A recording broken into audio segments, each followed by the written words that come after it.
Matin Première. Bonjour et bienvenue dans Cravate Club sur Matin Première, une émission pour les entreprises, par les entreprises. Aujourd'hui, nous parlons de communication interne et pour nous éclairer sur ce sujet, je reçois Ali Alaoui Mdagri. Bonjour Ali. Bonjour et merci pour votre invitation. Vous êtes directeur associé de l'agence EOS Borealis, donc une agence spécialisée en communication éditoriale et communication interne. Et surtout, vous êtes président de Macomine, l'association de la communication interne au Maroc, que j'ai le plaisir de bien connaître, et dont vous allez nous dire quelques mots aussi aujourd'hui. Bien sûr. Alors pour démarrer, j'aimerais qu'on pose un petit peu le cadre. Communication interne, on en parle souvent dans les entreprises, mais parfois c'est un terme un peu galvaudé, et j'aimerais que vous nous apportiez quelques précisions sur la définition déjà que vous en faites. Elle se définit par sa cible. Il faut bien distinguer la communication interne à l'état, ce que j'appelle à l'état naturel de la communication interne en tant que politique de l'entreprise. Alors, à l'état naturel, il s'agit évidemment des relations et des échanges interpersonnels au sein de l'entreprise. Bon, là, c'est très difficile à quantifier, à évaluer. C'est vraiment tous les flux et les échanges d'informations qui se passent au sein de l'entreprise. On parle parfois de communication managériale, c'est-à-dire la capacité du manager à bien communiquer avec ses équipes. Mais on est bien d'accord, la communication interne, ça va au-delà. Ça va au-delà principalement dans les entreprises qui sont assez grandes, structurées et qui disposent d'outils et de politiques et de stratégies de communication interne volontaristes, dans le sens où ils allouent des moyens humains et matériels pour l'exécution d'une politique de communication interne avec évidemment les outils à leur disposition pour ce faire. Quels sont les objectifs de la communication interne quand une entreprise veut justement entamer cette démarche? Alors très basiquement, je vous répondrai sur le plan académique, c'est tout simple, informer, fédérer et mobiliser les collaborateurs, mais en réalité ça va bien au-delà. Il s'agit de donner du sens au travail des gens. En fait, une entreprise, c'est une aventure entrepreneuriale, c'est un projet collectif, forcément, et ça regroupe des gens. Si on n'injecte pas du sens et si on raconte pas cette histoire, les collaborateurs ne vont pas embarquer dans cette aventure-là, se sentir engagés et donner le meilleur d'eux-mêmes. Alors effectivement, il y a beaucoup d'enjeux. On voit qu'il y a des objectifs quand même assez pointus. Où est-ce qu'on en est au Maroc aujourd'hui? Je sais que l'association a publié un baromètre, le premier baromètre de la profession au Maroc. Peut-être que vous pouvez nous en dire quelques mots pour nous faire un petit état des lieux. Ça a concerné principalement une cinquantaine d'entreprises. On est bien loin du millier d'entreprises et des dizaines de milliers d'entreprises qui opèrent au Maroc. Donc, mais néanmoins, ça donne quelques éclairages. Alors, ce qu'on a constaté à travers ce baromètre, c'est que évidemment, d'abord sur le profil des responsables et des praticiens de la communication interne au sein des entreprises, plutôt des femmes, des jeunes femmes de 35 ans. C'est assez féminisé, hein, assez féminisé, j'ai remarqué cette fonction. Comme la communication de manière générale est une fonction qui est assez féminisée.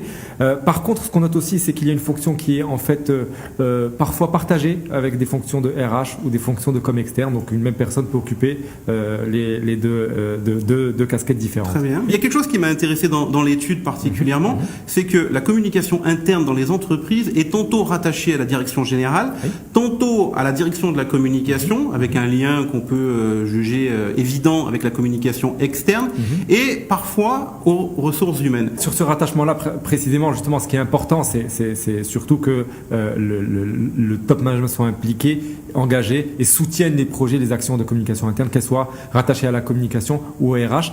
L'avantage, quand c'est rattaché à la communication de manière globale au département communication, c'est que la technicité est là. Les gens sont très compétents en matière de communication, ils maîtrisent les outils, les mécaniques, etc. Quand c'est sur le volet RH, évidemment, ils maîtrisent mieux le corps social et un certain nombre d'enjeux et de préoccupations qui concernent les collaborateurs et les ressources humaines de l'entreprise. C'est lié à l'histoire d'entreprise, généralement. Lorsqu'on crée une fonction de communication interne, on va plutôt la rapprocher de la communication Très souvent, externe. ça a été auprès des RH pendant très longtemps, même avant l'administration du personnel, dans l'ancienne terminologie.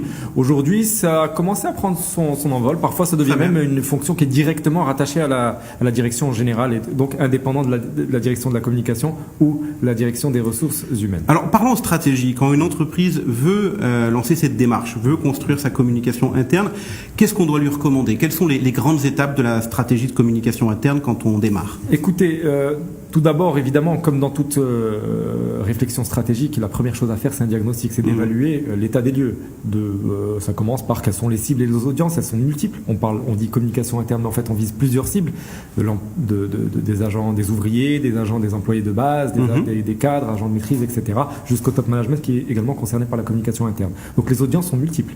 Quels sont également leurs besoins en information, Oui. sur quel sujet ils ont besoin d'être informés. Comment ça marche? On fait un questionnaire, on rencontre Oui, des représentants du personnel. C'est un audit en fait, donc qui peut prendre plusieurs formes.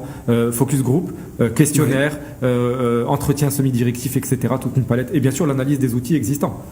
Donc ça c'est la première étape, c'est le diagnostic. Deuxième étape, c'est bien sûr de concevoir une stratégie en se projetant sur un moyen terme, disons 2 ans, 3 ans, pour fixer un cap. Où est-ce qu'on veut arriver en matière de communication interne? On ne peut pas tout faire d'un coup. Et ensuite, c'est précisément de planifier l'exécution de la stratégie. Et pour le coup, c'est phaser en fait le déploiement par un plan d'action qui va, par exemple, déterminer qu'il faut lancer l'intranet cette année, et puis l'année d'après, on ira sur un réseau social d'entreprise, etc. Et enfin, un point qui est très important, c'est l'évaluation. C'est-à-dire régulièrement de tâter le terrain, de prendre la température et d'évaluer si ces actions fonctionnent ou pas. Effectivement, ça nous amène à évoquer les outils, bien qu'on y accordera d'autres émissions, parce que c'est un domaine très très riche. Le journal interne, papier, classique, ça fait encore recette, ou c'est aujourd'hui dépassé par les outils numériques et la communication digitale en interne? Vous savez, une entreprise est le reflet d'une société dans sa globalité. Par conséquent, comme ce que nous vivons aujourd'hui, le papier ne se porte pas bien au niveau de la presse. Par contre, ça n'empêche qu'il y a de très beaux magazines qui vivent et qui arrivent à sortir du lot. Et les publications imprimées de toutes sortes continuent d'exister et de foisonner. Maintenant, évidemment, le digital est un des enjeux principaux de communication interne. Je suis fortement partisan du mix. Du mix communicationnel, c'est-à-dire de l'événementiel et donc du contact direct, du print, de l'imprimé, que ça soit. Alors évidemment, le journal, par exemple, n'a plus vocation à être un support d'actualité, mais plutôt de profondeur et d'analyse. Et puis les outils digitaux pour le contact direct, l'instantanéité de l'information, l'affichage, statique et dynamique, etc. Donc je pense qu'il faut avoir beaucoup de nouveaux outils pour la communication interne. Je pense que ça pourra faire l'objet d'une prochaine émission, justement, avec ces outils très riches liés au digital, évidemment.